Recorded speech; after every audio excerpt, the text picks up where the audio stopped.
ఈరోజు వీడియోలో మనం 3 ఆసనాల గురించి నేర్చుకోబోతున్నాం. మొదటిది పవనముక్తాసనం.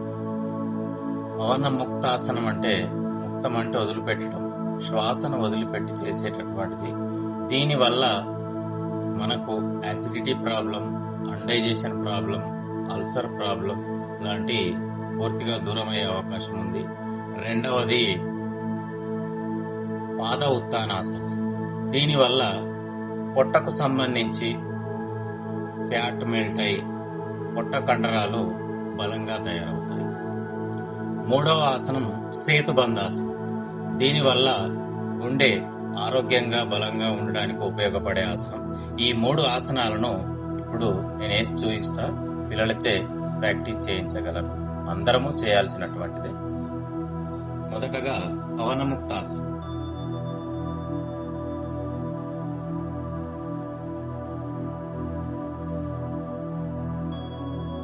ఇది మొదటగా ఏకపాదం అంటే ఒక పాదంతో చేసి తర్వాత 2 పాదాలతో చేయాలి.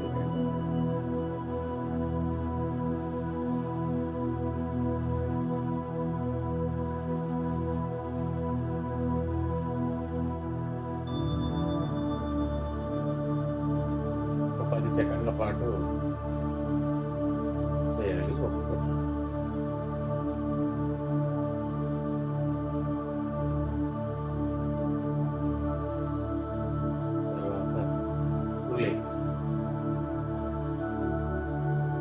తలను మోకాళ్ళకు ఆనించాలి.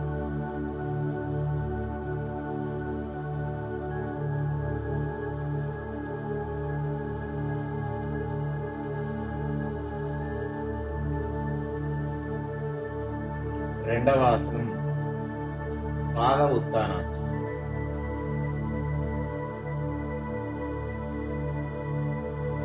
పూర్తిగా లేపకుండా ఒక 70 డిగ్రీస్ కోణంలో 2 కాళ్ళను పైకెత్తి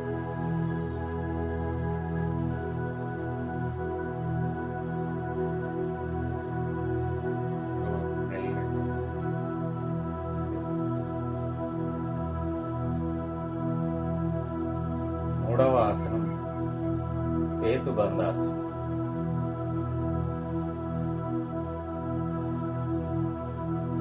దండాసనంలో కూర్చొని 2 పాదాలు దగ్గరగా చేర్చి పైకి చూపు.